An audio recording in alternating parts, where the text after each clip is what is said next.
La Voz Universal TV presenta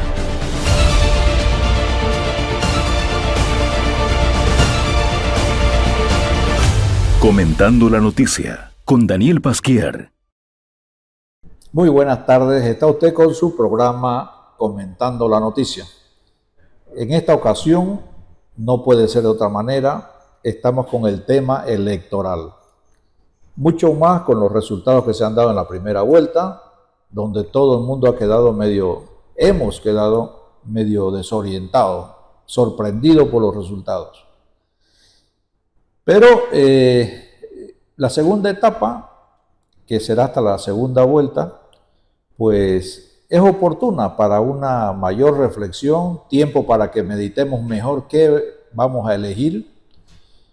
Las ofertas de ambos candidatos son importantes, están bastante definidas, pero son muy contrarias, o son, mejor dicho, distintas, no vamos a decir contrarias, son muy distintas. No es fácil entenderlo, sobre todo los que no tenemos conocimientos en el área más allá de lo cotidiano, en el tema social, político, etc. Pero hay un tema muy complejo, muy difícil y del cual depende en gran parte el futuro del país. La votación, lo que se elija, va a incidir muchísimo en sacar a Bolivia de la crisis, fundamentalmente entendida por la mayoría como crisis económica, que no es solo eso, pero esa es la primera impresión de que lo que hay que arreglar ahora es la crisis del estómago, crisis importante, grave, que lleva a que gran parte del país no tiene los recursos ni para el día. Bueno, en este campo, como estaba introduciendo, no es fácil de hablar porque economía es una ciencia casi matemática, Es decir, exige mucho conocimiento y al mismo tiempo mucha, diríamos, precaución o ser muy medido, porque en pequeñas cosas se le falla y el resultado es tremendamente distinto.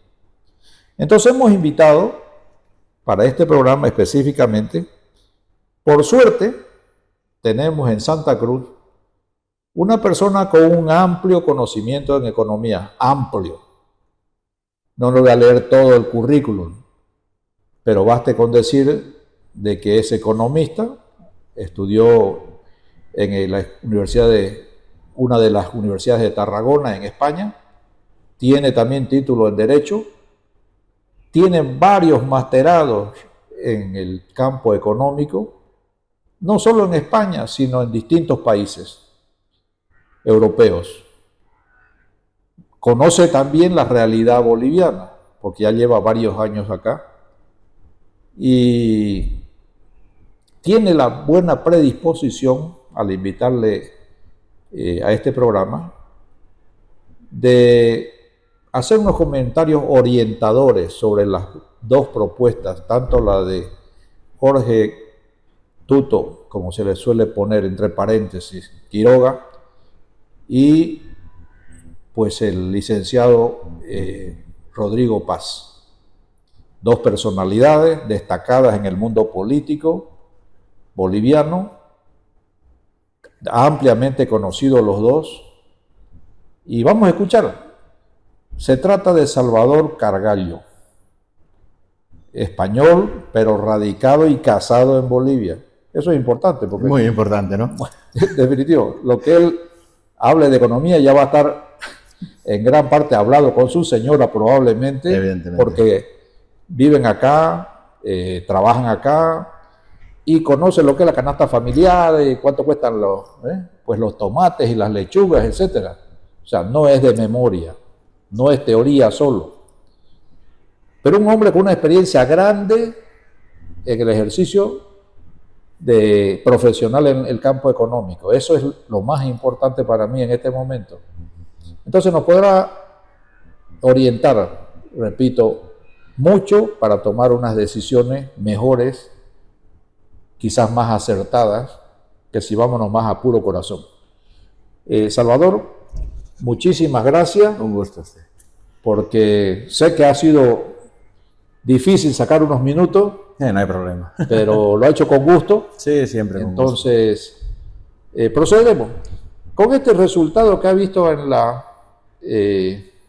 primera vuelta en Bolivia, primero, ¿qué impresión ha dado fuera de Bolivia este resultado? Realmente la impresión que ha dado fuera de Bolivia, por lo menos yo que sigo la prensa internacional, todo el mundo hace hincapié al fin de una hegemonía del MAS, de la izquierda, y que teóricamente los dos que van a segunda vuelta no son de una extrema izquierda radical, son de un centro derecha, y esto ha sido bastante importante.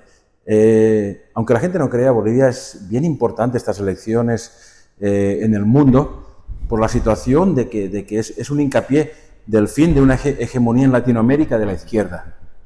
Hace pocos días Trump mandó un mensaje bien concreto antes de las elecciones bolivianas amenazando a Maduro. Esto que hace entender que no haya fraude en ningún país porque tomarán, externamente van a tomar acciones. Y esto es muy importante. La verdad que para el pueblo ha sido una sorpresa lo de Rodrigo Paz. Pero el análisis bastante pragmático era que los dos favoritos, tanto Meratuto como Samuel Doria Medina, se han ido quemando propiamente ellos. Rodrigo Paz se quejaba de que no iba a debates, que no le invitaban, y cada vez que iban a debates los demás salían heridos. Se quemaban, que si yo te acuso de esto, que si yo te acuso de esto. Entonces, Rodrigo Paz ha tenido la virtud de que no ha sido muy activo en campaña a nivel mediático. ¿Y esto qué ha pasado? No le ha hecho aportar mucho, pero no le ha quemado mucho. Entonces, la gente decía, voy a votar a Tuto. Ay, no, que me acuerdo que han dicho esto de Tuto. Voy a votar a Samuel. Ay, no, que me acuerdo que me han dicho esto de Samuel. Entonces, llegaban a Rodrigo y no ha tenido ningún rasguño por ningún otro candidato. Entonces, Rodrigo con por ejemplo, su binomio, el capitán Lara, que es una persona populista que llega a las bases, que llega al pueblo, que no es tan elitista, y al tener, por ejemplo, porque si nosotros vamos a mirar, Johnny Fernández no se le puede votar porque su gestión en Santa Cruz es desastrosa. Pavel no lo conocía nadie y no tiene poder mediático. Andrónico es el MAS. Eduardo del Castillo es el MAS. Y solo nos quedan Samuel, Tuto y Rodrigo. Y el único que no ha recibido arañazos y que no ha sido castigado ha sido Rodrigo. Y por esta razón, esta mañana mismo hablaba con una tía de mi esposa, de Cochabamba, y antes de votar ya notaba en los mercados que todo el mundo hablaba de Lara, porque ha sido el bastión Lara que le ha hecho que voten las bases. Al no tener ningún candidato afín a ellos, porque evidentemente las bases son gente que normalmente han sido candidatos de clase media alta, y baja. Claro, o sea, no tenían ningún representante confiable. Sí. Entonces, Rodrigo ha sacado provecho de esto. Si se fijan los departamentos que ha ganado, sí, ha sido los departamentos que realmente menos... Y hasta para la gente que no era de esa línea, me sumo a ese comentario. Rodrigo Paz salió siempre elegante, siempre muy tranquilo y no peleó con nadie, tampoco los hinchó, ¿no? O sea, no era pincharlo. En el último debate que hizo el Tribunal Supremo Electoral fue el que más realmente le tuvieron respeto. No lo atacaron directamente, él fue muy caballeroso, incluso con Pavel, que los otros lo dejaban fuera, lo menospreciaron, y esto poco a poco va causando mella en la gente.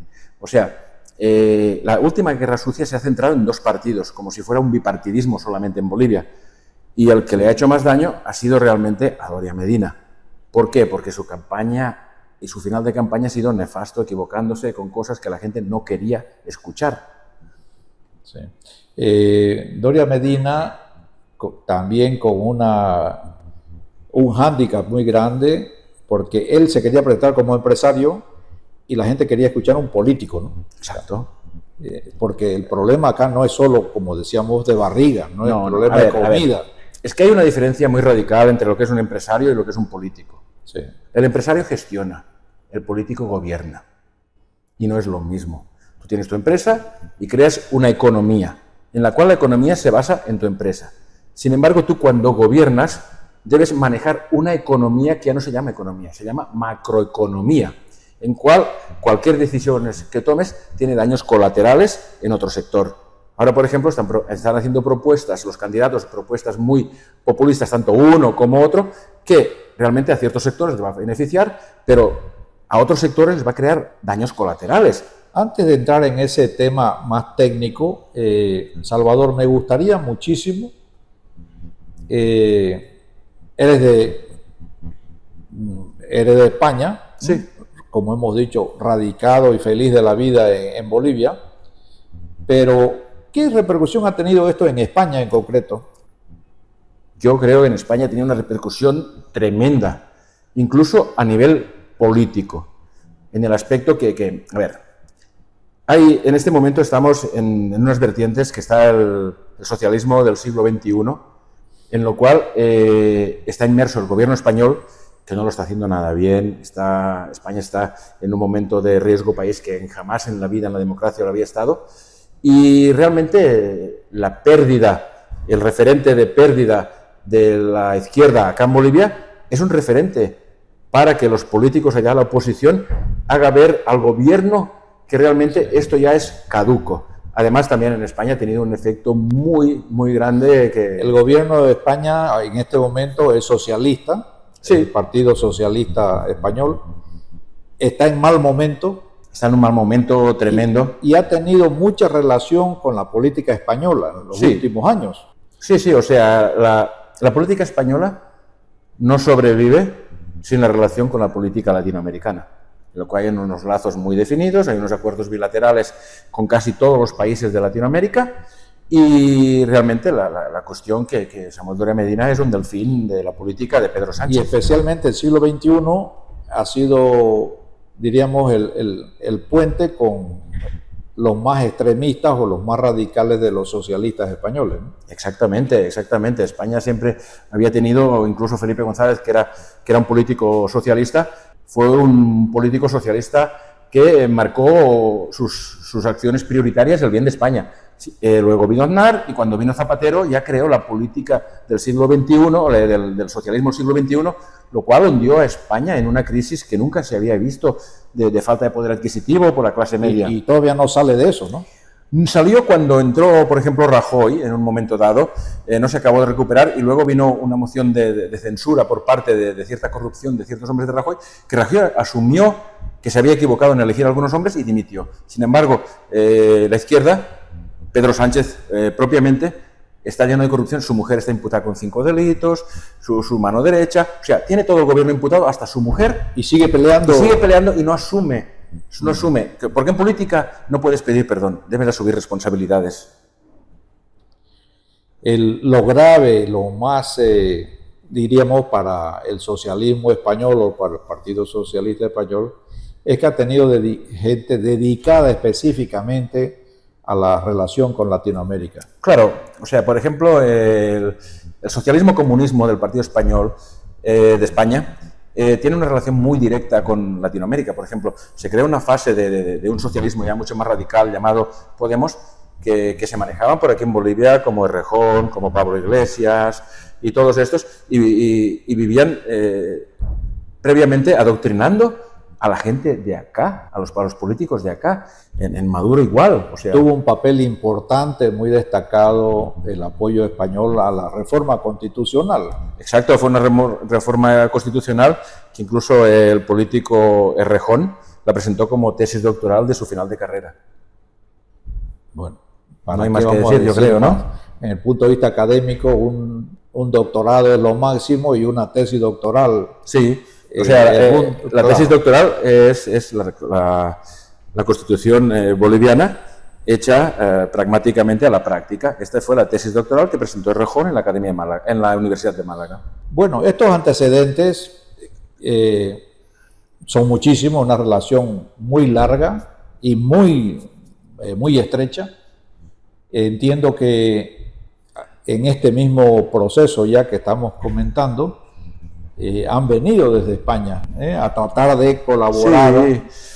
Tiene una agenda llamada 2030, en la cual se basa en la globalización total y en el control total del pueblo, ¿no? Esta agenda llamada 2030, y es la agenda que realmente han querido imponer siempre en los países donde, por ejemplo, las Kirchner, Maduro, Noriega, Evo Morales, Arce ha sido más reacio porque tengo noticias de que no los ha dejado acercar internamente al gobierno, y ha sido más, digamos, imparcial, ¿no? En este aspecto no ha sido tan parcial. Yeah. Y porque sabía que estaba de transición, ¿no? Porque sabía que esto explotaría, yo creo.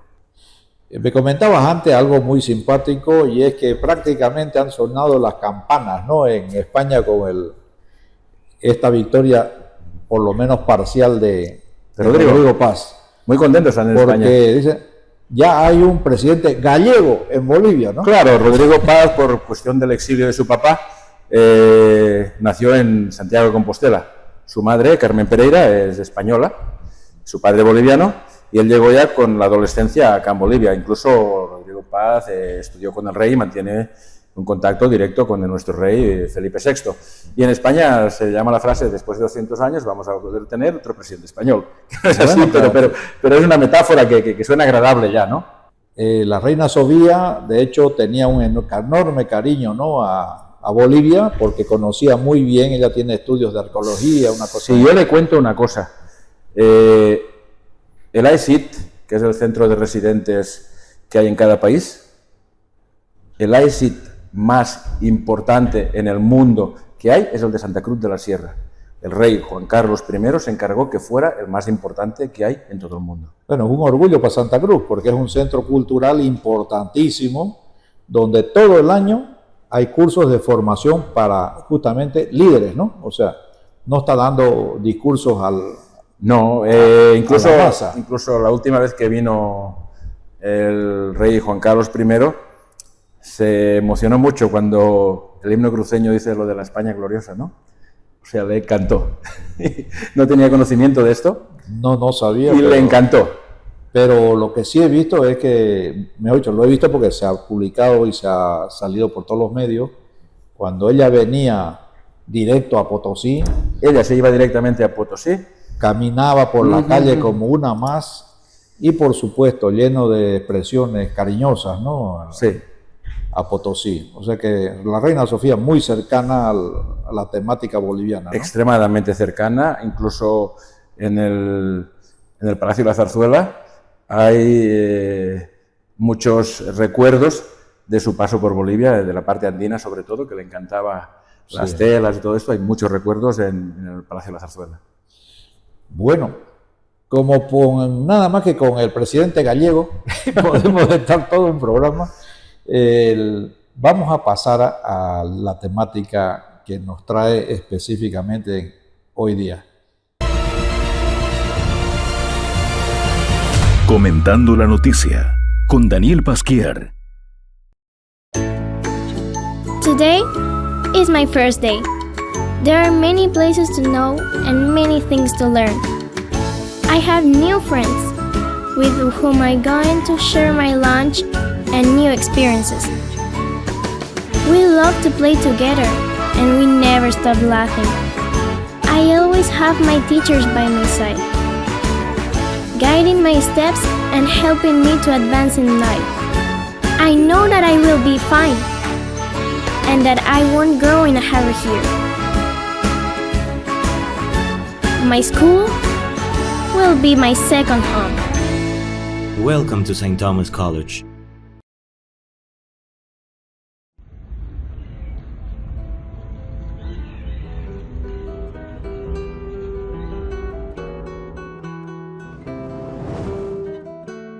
Cada página guarda una semilla, una historia que empieza con los pies descalzos sobre tierra húmeda.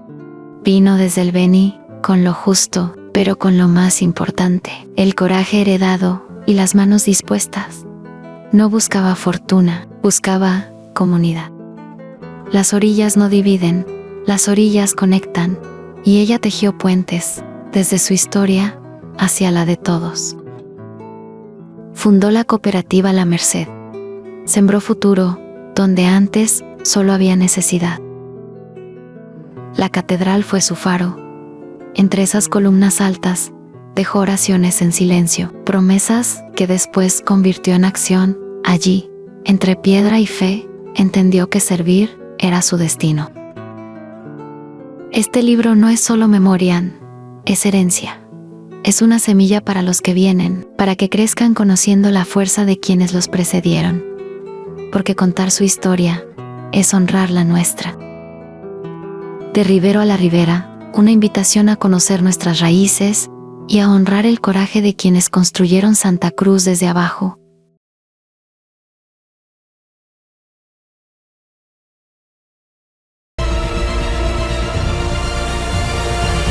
Comentando la noticia con Daniel Pasquier. Porque no vamos a tenerlo todos los días a Salvador, o sea que lo aprovecharemos un poco en el área económica.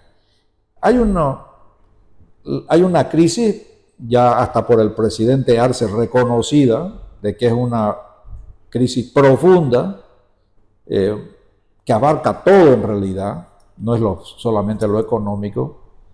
Y ahí viene la dificultad, ¿qué respuesta se va a dar para resolver, sacar a Bolivia de esto?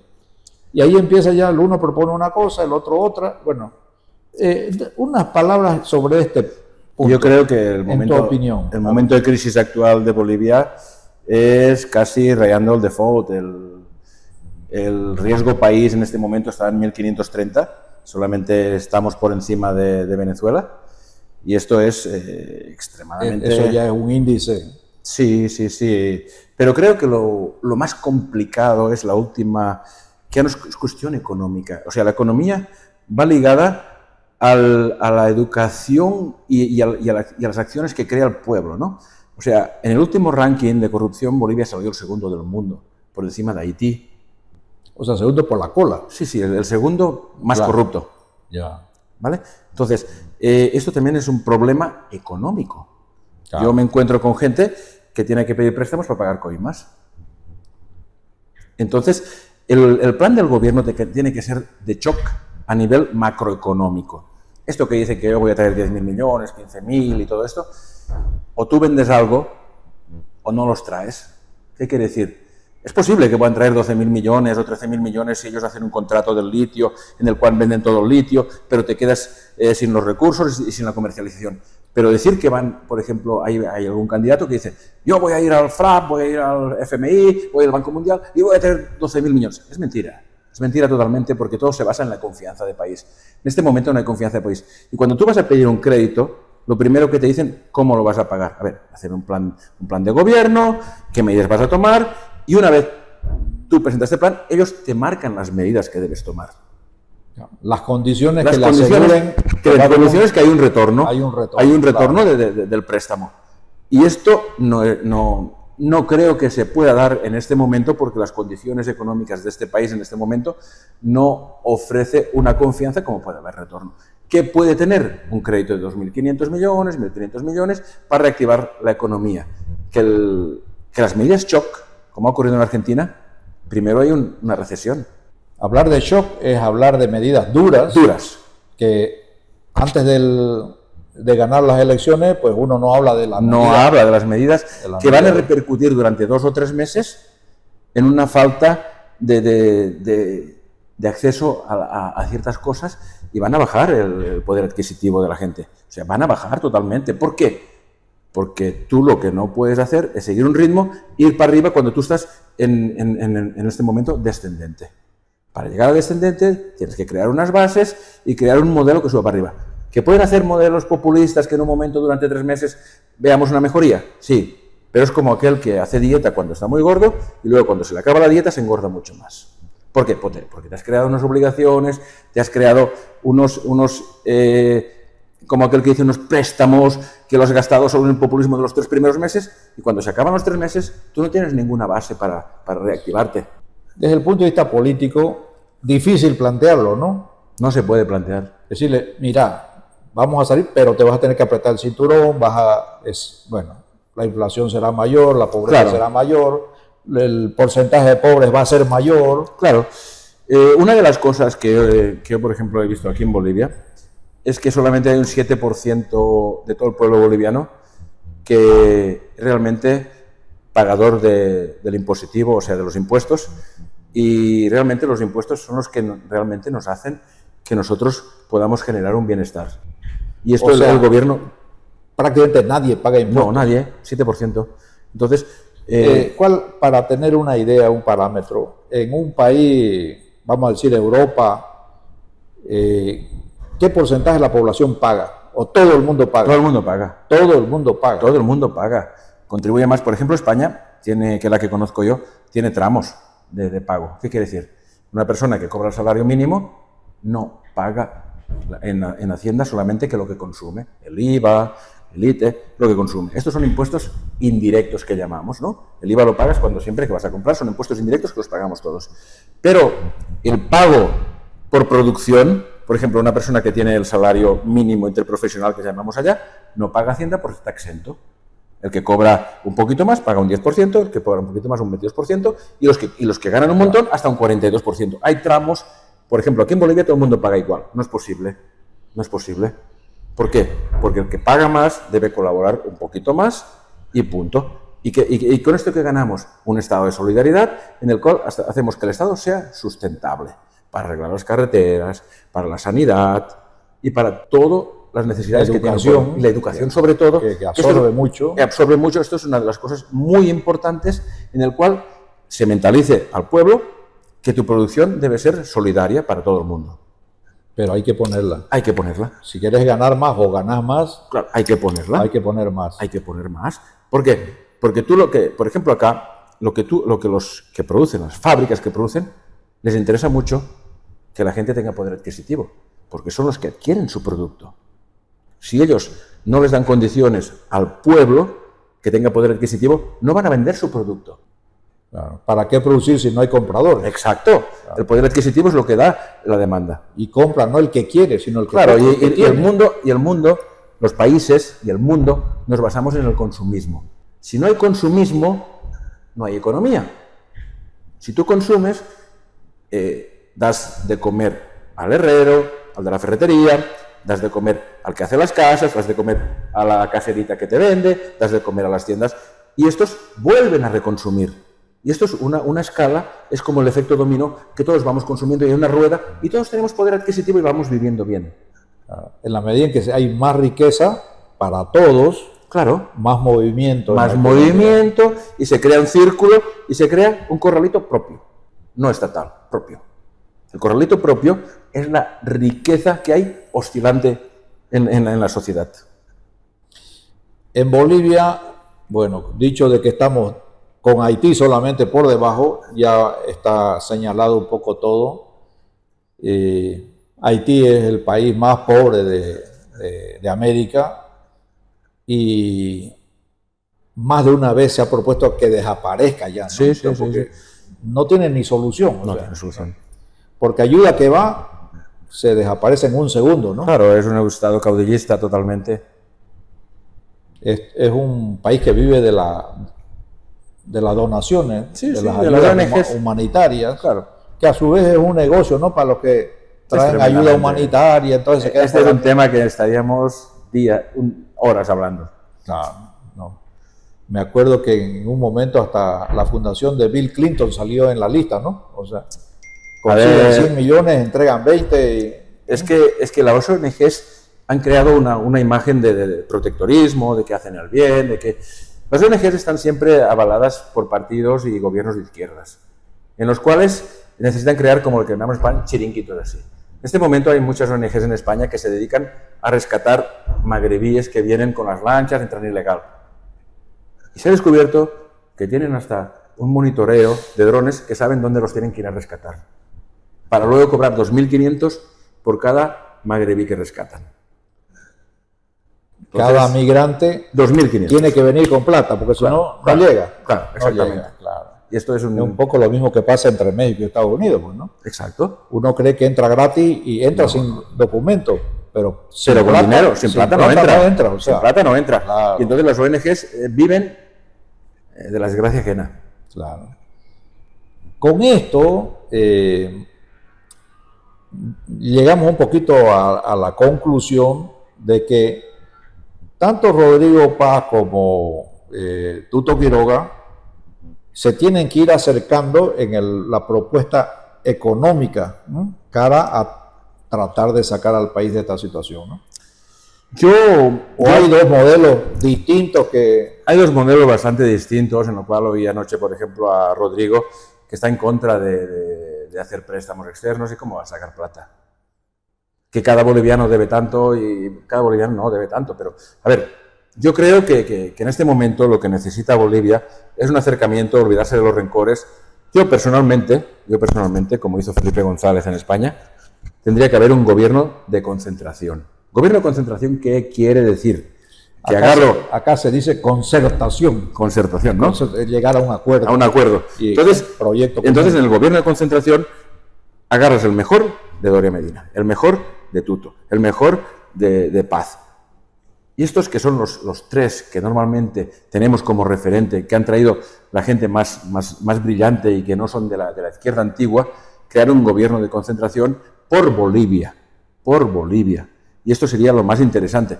A ver, por ejemplo, Dun, que es un tipo, de ministro de tal, de Lupo, Paz, los que tenga. O sea, crear un gobierno de concentración. Y al pueblo le crearía un poquito más de confianza, le crearía un poquito más de que el gobierno sería patriota, que han antepuesto el bien de Bolivia a sus egos personales y de poder.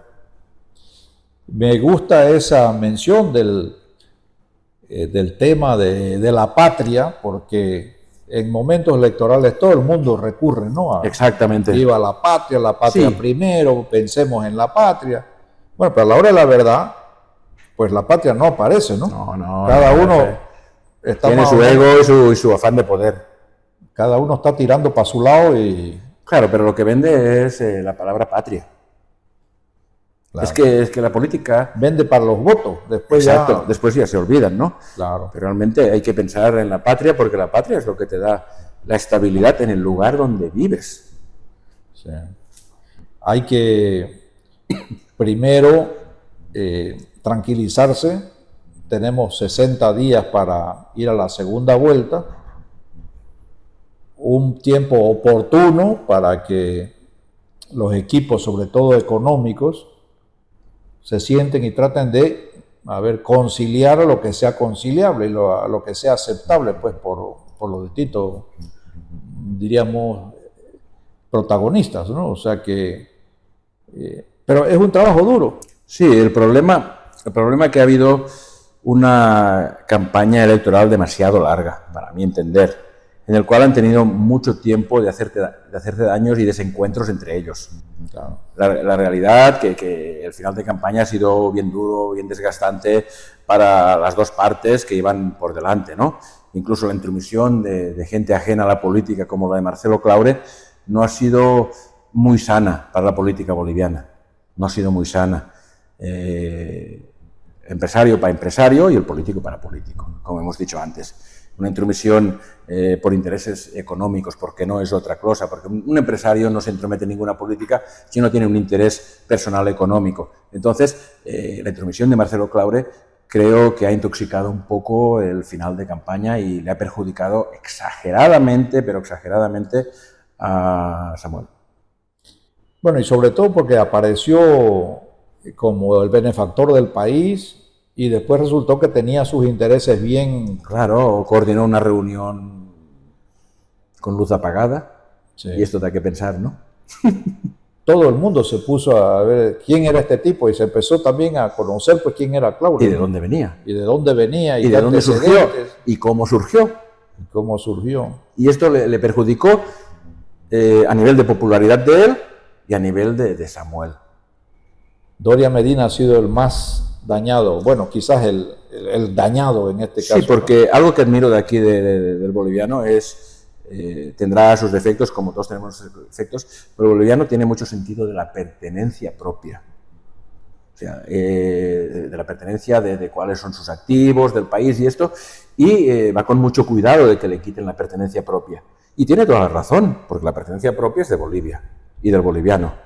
Y si tenemos que buscar gente extranjera que lo explote, nosotros nos tenemos que quedar con la mayor parte de nuestra riqueza. Y esto ha sido muy importante, este sentido de la pertenencia al boliviano, para ubicar a cada uno, ¿no? has dado el marco general. ¿Podrías apuntar más o menos, es decir, qué ahora sería lo primero a hacer? ¿Qué podría ser en segundo lugar, en tercer lugar? Un poco.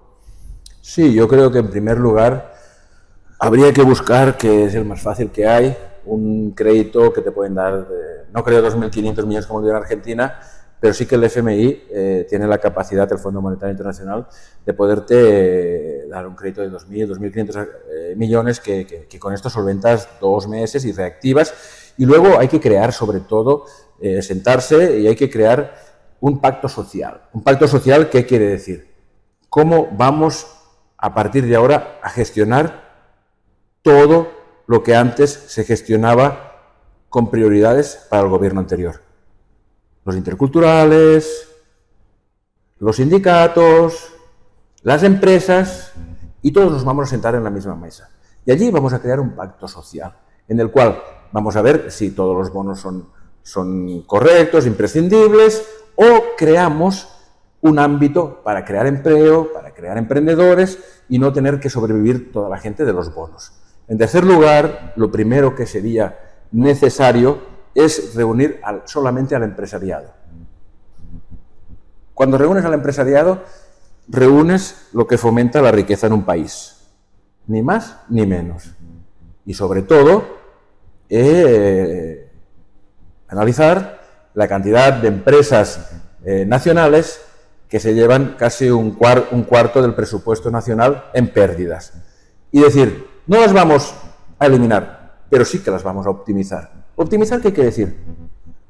Van a quedar las buenas, vamos a ver qué hacemos con las malas, y de allí vamos a sacar que esto no sea un sangrante para el país, porque es un sangrante para el país. Esto lo desangra al país. Las empresas que por ejemplo, tienen déficit y tengas que inyectarles, cuando tú este dinero lo podrías utilizar para motivar y para emprendedores y para crear riqueza en las diferentes autonomías. Claro, es inaceptable que sigamos con unas 60 empresas que se sabe que a fin de año tienen números rojos. Y tienes que inyectarle. Y hay que salvarlas, ¿no? Sí. Pero claro, ¿hasta cuándo le va? Hasta la sangre pues se acaba, ¿no? Claro, es no que puedes irle transfundiendo ahí. No es posible. Hay que acabar. Y la gente tiene que entender que a veces el Estado no puede gestionar empresas. El error fue haber creado esas empresas. El error fue no haber creado las empresas, pero no saber gestionarlas. Yo le voy a contar una anécdota en la cual yo intervení. Tema de gestión. Tema de gestión, clarísimamente. Yo le voy a contar un tema en el cual yo estuve intermediando esta situación. ¿Usted se acuerda cuando nacionalizó Repsol Evo? Sí, claro. Cuando se subió por la barra. Se subió por la barra y todo esto. Sí. A ver, yo estaba ya acá en Bolivia. Repsol comercializaba el gas para Brasil y para Argentina. Y lo mantenía al margen, no tenía deudas ni con Argentina ni con Brasil. Él cobraba la concesión que habían tenido y le daba al gobierno lo que le correspondía al gobierno. Pero además, otra cosa, Repsol hacía 103 prospecciones mensuales para buscar nuevos campos, para buscar nueva fomentación de gas, de petróleo y todo esto. Ya. Y Repsol se llevó toda la infraestructura a Chile. ¿Qué pasó? El gobierno se quedó sin infraestructura y no tenía operativa para desarrollar el negocio de la importación. Yo intermedié y Evo, el gobierno, le tuvo que pagar un alquiler muy alto a Repsol para que le prestara su infraestructura operativa. ¿Qué pasó? Se fue Repsol, Evo empezó a hacer 10 prospecciones mensuales. Hoy en día se hacen 4. Entonces, esto es una falta de gestión. Ya está. Es como aquel que dice, hay un refrán muy bien dicho, porque de lo que no entiendas, ni compras ni vendas. Tú tienes que estar preparado para una gestión así. Y esto es lo que ha pasado realmente con todas las empresas que no han puesto amiguismo, gente que le debían favores, pero que no saben gestionar las empresas. Y esto ha dado que las empresas no sean ninguna rentable, porque no hay expertos ni especialistas de estas empresas. Han puesto a quien sea. Bueno, el resultado de las elecciones, la primera etapa, la primera vuelta, pues es un claro reflejo de que todo el mundo, sin excepción, califica, si no es cero, como pésima la gestión de los 20 años, ¿no?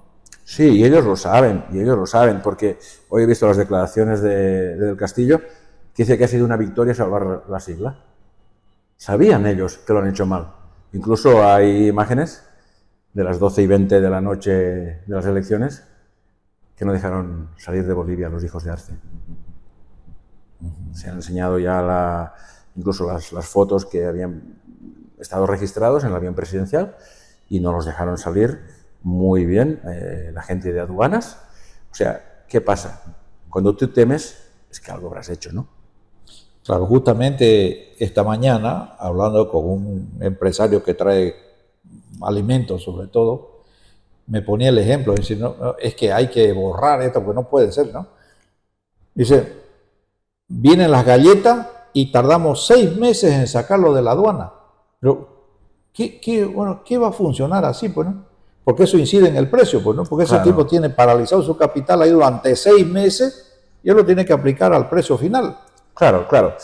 Yo estoy en contra de la intervención de precios porque yo creo en el mercado libre. Pero hay cierto rubro que en toda Europa, siendo muy libertarios, se interviene el precio, que es el tema prioritario farmacéutico. Bien. Tema farmacéutico, que es de primera necesidad en el aspecto de vida o muerte. De vida o muerte, claro. Allí hay una intervención de precios en toda Europa, en el cual vas a una farmacia, te cuesta lo mismo. Yo, por desgracia, utilizo mucho la farmacia porque mi mujer tiene una enfermedad que se llama lupus y compro un medicamento que en farmacias me cuesta 65 y en otras me cuesta 148. Entonces, no se puede especular con la salud. Yo estoy de acuerdo en el libre mercado, pero hay rubros que realmente sí que hay que ver una intervención de los precios. ¿Por qué? Porque son de primera necesidad y de vida o muerte. Entonces, esto también el gobierno debería ser muy consciente del problema que tenemos en ciertas cadenas farmacéuticas que se aprovechan. De alguna manera, los empresarios en ese rubro están tratando de no decir que se les fue la mano, ¿no? Pero como que ofrecen el lunes el 10% de rebaja, el martes el 20%, el sábado el 20%. Sí, o sea, yo estoy hablando muy concretamente de las cadenas, que son las que más especulan, ¿no? Y te ofrecen, por ejemplo, hay una que es el lunes y la otra es el sábado y domingo, y te ofrecen un 3%. Cuando tú ganas, tú ganas el 100%, que lo he comprobado yo, ¿qué es el 3%? Sigues ganando el 97% y es un abuso. Claro. Ya ganaban. Sí. Y esto es sobre. Sí, exacto. Claro. Bueno, definida una política más o menos podríamos llamarla ortodoxa, que es de sentido común, es decir, hay que disminuir los gastos, va a ser una etapa dura. Aunque no lo digan, la ciudadanía tiene que ser consciente de eso, ¿no? No va a haber ningún proyecto, ningún programa a corto plazo que vaya a ser feliz en la vida. Pasamos de la pobreza a la riqueza sin hacer ningún esfuerzo, ¿no? Claro, si realmente consigue alguno de los dos candidatos hacer un efecto de que consiga y lo ofrezca todo en bienes sociales y esto durante los 3 primeros meses, el efecto después va a ser peor, vamos a bajar muchísimo más. O sea, la recuperación debe ser progresiva, no puede ser hoy estoy bien y mañana, hoy estoy mal y mañana estoy bien. No, esto no existe. Esto no existe, tenemos que digerir esta situación y crear una economía de cimientos, que se llama. Si uno crea una economía flotante, que la economía flotante es, por ejemplo, pan hoy y comida y hambre para mañana, porque es así, es pan hoy y hambre para mañana. Esto es economía flotante. La economía que realmente es buena es la que se crea con cimientos de a medio plazo. A corto plazo no hay milagros en la vida. A corto plazo, hacerle un agujerito más al cinturón. Exacto. Porque va a haber que apretarse.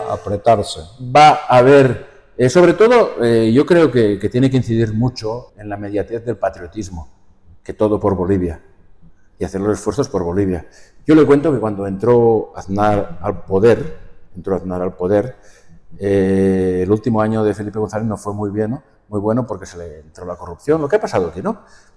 Y Aznar supo marcar un discurso antipopulista, si vamos a decirlo, en el cual a los autónomos y las empresas les pidió durante 2 años mantener precios, aunque él subiera el costo del salario. Supo manejar también esta comunicación que se creó sin tener ninguna huelga, sin tener quejas, y la realidad es que al tercer año las empresas y los autónomos, que se llaman, recuperaron todo lo que no habían ganado durante estos 2 años. ¿Por qué? Porque crearon una economía con cimientos. O sea, crearon una economía con cimientos, es decir, que al pueblo consumidor le crearon un poder adquisitivo tan grande y de tanta bonanza que lo que no habían ganado durante los 2 años, lo ganaron los 3 años siguientes. Lo que ganaron y lo que no habían ganado los 2 años. Y esto se llama economía con cimientos. Economía conocimiento, de la cual podemos decir que estamos muy lejos, ¿no? Las condiciones culturales en Bolivia no están precisamente a favor de esto, ¿no? No, porque la gente está acostumbrada acá muchísimo al bono, que es la práctica de izquierdas. Cuando decía uno de los candidatos, no lo voy a nombrar porque no estamos haciendo un programa de campaña de ninguno de los dos, pero decía, los viejitos, en vez de 400 bolivianos, van a recibir 2.000. Claro, todo el mundo aplaude, ¿no? Esto es populismo puro y duro. Pero si tú no tienes la capacidad de generar... Aquí en Bolivia hay 1.430.000 jubilados. Hoy esta mañana justamente he visto los datos y hay 1.430.000 jubilados. Cada mes tienes que preparar 400, 500 millones de bolivianos. ¿Usted cree que Bolivia está en este momento preparado para cada mes preparar 3.000 millones de bolivianos? Extras. Como lo que promete este candidato. Extras. Es imposible. Sí. O sea, hay que ser real. Y luego, estas promesas te hacen el efecto boomerang, porque la gente se acuerda. Ha votado justamente por estas promesas. Y cuando tú no le cumples, te hacen el efecto boomerang. No, es que me están levantando. No, es que tú no has sido realista, no has sido pragmático. No les has dicho la verdad, has faltado a la verdad. Claro. Y a la realidad, sobre todo a la realidad. Él sabe, o si no lo sabe, debería saberlo, que esto es inviable hoy en día en Bolivia. Preparar 3.000 millones de bolivianos cada mes para la jubilación no es viable. Ahí en esa lista podrían entrar todos los bonos, los subsidios, exacto, el precio de la gasolina. Exacto. A ver, y hay que concienciar, por ejemplo, al boliviano, que el Estado no es el que ayuda. El Estado es el que gobierna y gestiona el patrimonio del país, pero no tiene ninguna obligación a ti de llevarte en alza. Porque hoy mismo, aquí en Bolivia, hay una cantidad de gente que vive del Estado que es increíble. Y esto es un drama para un Estado, ¿no? Lo de emprendedores es algo que prácticamente es novedad en Bolivia, ¿no? O sea que llevamos muchísimas décadas con una mentalidad de subsistencia, pero sí, administrada o del Estado, una subsistencia en base a la... Sí, pero eso también viene en base de la formación en las universidades, que la universidad en sí, yo he trabajado en una universidad asesorando, la universidad en sí, el universitario, crea empleados en vez de empleadores. Tú oyes, por ejemplo, a una persona que hace la carrera, a ver, ¿en qué estudio me voy a meter? O en qué médico me voy a meter, en qué gabinete médico, o en qué estudio de abogados me voy a meter, en vez de decir, voy a ser abogado, voy a ser arquitecto, voy a ser médico propiamente. Y ya no es la mentalidad de crear empleadores, crean empleados. Y esto es base de la educación formativa, de la falta de ambición que no les crean los propios formadores. Desde un país como Bolivia se ve con, yo diría que más que con admiración, con sorpresa, con incredulidad, esas economías grandes, ricas, pero al mismo tiempo estables. Claro. Es decir, se reparte mucho, la gente vive muy bien, pero además eso es seguro este año y casi seguro el año que viene. Sí, pero yo creo, por ejemplo, en los emprendedores, en el aspecto de que en vez de tantos bonos, hay que crear unos préstamos, en España se llaman ICO, para los emprendedores. Por ejemplo, sale una persona de una universidad y se va al banco y dice, mira, yo tengo este know-how, si te presento un plan de negocio, un plan de empresa, y el gobierno, por medio del banco, o sea, no es el banco, es el gobierno, el banco te lo gestiona, pero es el gobierno el que te lo da, te da un préstamo ICO al 1% anual. ¿Qué quiere decir esto? Que yo voy a crear una empresa y voy a crear 4 empleados o 5, que estos ya no me van a cobrar bono. Ya no entran dentro de los bonos, de ayudas y todo esto. Y de encima me van a generar negocio porque van a tener más plata que un bono y me van a comprar, que cada vez que me compran es un 21% de IVA, yo me evito los bonos. Imagínense en Bolivia crear al año 20.000 emprendedores que multiplicado por 4 son 60.000 personas, que esta gente es consumista y multiplicado por el PER, que se llama 6, 60.000 por 6 son 360.000 personas en las cuales tú les creas más poder adquisitivo. Y esto es un efecto expansivo de la economía a nivel, pero es que esto es una macroeconomía en el cual aquí debería implantarse en el aspecto emprendedor y que todos valen para ser emprendedores, ¿me entiende? Con un plan de negocio bien estructurado. Y aprovecho para, de alguna manera, repetir que Bolivia viene nomás siendo y sigue siendo un rico sentado, ¿cómo es? Un pobre sentado en un sillón de oro, ¿no? Exacto. Porque, ¿qué es lo que le falta a Bolivia? Tiene todo. Nosotros en España, por ejemplo, yo lo comparo, una comparativa siempre con mi mujer, nos basamos, la incidencia principal que tiene España en el PIB es el turismo. Y nosotros solo tenemos los monumentos que hay en las ciudades, porque a nivel de paisaje España no es tan agraciada como Bolivia en el aspecto natural. Bolivia, yo que vivo aquí, para mí es un paraíso, por eso vivo acá, es un continente dentro de un país, en el cual lo tienes todo, absolutamente todo. Y no se incide en el turismo por una cuestión, yo creo que de mentalidad y de falta de predisposición, en el cual yo no encuentro razonable que a un extranjero o a un turista se le cobre el doble que a un boliviano. Y esto no es por la plata, pero cuando vas a tu país hablas de discriminación. Por ejemplo, usted va a la Sagrada Familia, a mí me van a cobrar como español 10. A usted por ser extranjero le va a cobrar 6. Se favorece que venga la Favorece que venga la gente no solamente para gastar en la Sagrada Familia, no solamente para ver monumentos, para los restaurantes, para los souvenirs, para el aspecto del aspecto de la aviación, para el aspecto de aranceles y para el consumismo que vienen acá. Imagínense que ahora vienen a Bolivia normalmente unos 60.000, imagínense que vienen 1 millón de personas al año y cada persona que viene consuma una media de $2.000. Son $2.000 que entran a 2.000 millones de dólares que entran a este país solamente por el turismo. Y esto no se fomenta por una base que nunca se ha dado como prioridad. que tiene que entrar en la mente de los bolivianos de que recursos tenemos. Nos falta un poquito de viveza, de inteligencia y mucha generosidad, ¿no? Para también no pensar solo en que vamos a ganar plata, sino en que estamos haciendo un trabajo de fidelización. Exactamente. Es de fidelización. Porque si tú fidelizas a gente de España o gente de Portugal, va a ir a su país, ¡ay, qué bonito es, qué bonito es! Mira, me han dado esto, y la gente qué amable que es, y no sé qué. Y le das un crédito, un plus añadido al país.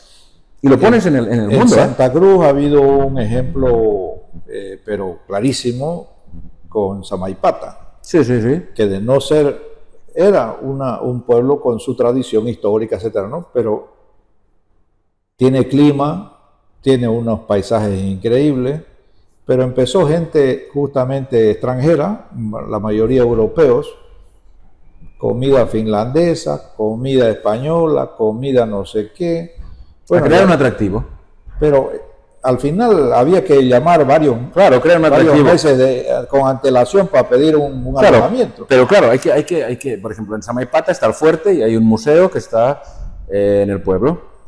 Usted en Samaipata, en el fuerte, paga 35 bolivianos, yo pago 70. En el museo mi mujer paga 10 bolivianos, yo pago 20.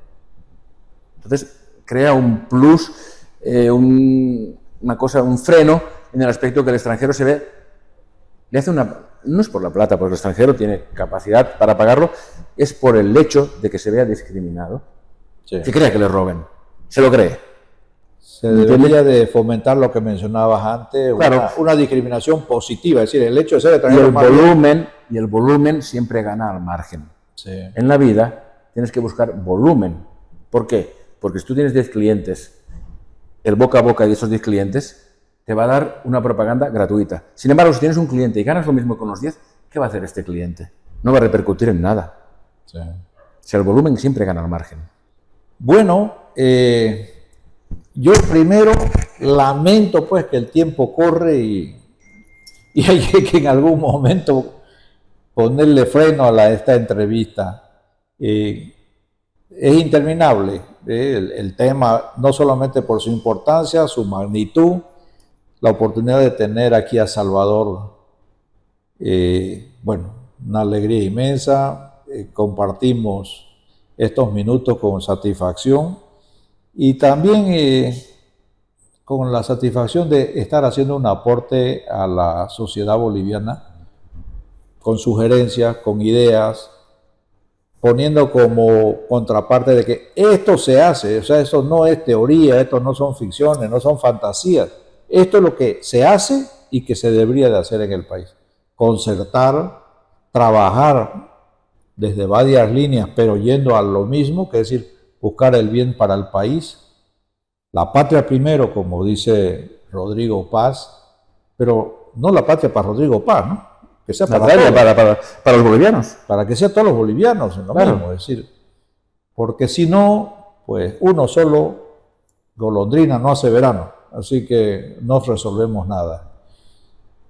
Vamos a garantizar de que en la medida en que podamos y Salvador tenga un poquito de tiempo, vamos a seguir en el tema de la macroeconomía, porque esto está para la gente que está liderando movimientos, grupos, etcétera, en la sociedad, que en teoría están buscando pues mejores días para Bolivia. Salvador, muchísimas gracias, de verdad. Por la invitación. Muy linda conversación y ha sido muy cortita, creo que 3 minutos o 4 minutos nada más, ¿no? Sí, o sea, entretenida, ¿no? Esto se nos acabó demasiado pronto. No, y el tema es extenso, el tema es que el boliviano debe ser tan competitivo como los demás, debe tener renta variable, que el ASFI, o sea, abrir el ASFI, que otro día lo trataremos, que esto es muy importante para la competitividad del empresario boliviano y del boliviano en el extranjero, o sea, hay situaciones que Bolivia está en pañales y debe abrirse y tiene su oportunidad en este momento. Y tanto que nos sacrificamos. Claro. Para nada, diríamos. Tanto sacrificio para nada. Bueno, esto ha sido Comentando la Noticia. Muchísimas gracias una vez más a Salvador Cargallo y lo invitaremos pronto para también el beneficio y placer de ustedes. Muchas gracias. Comentando la Noticia con Daniel Pasquier.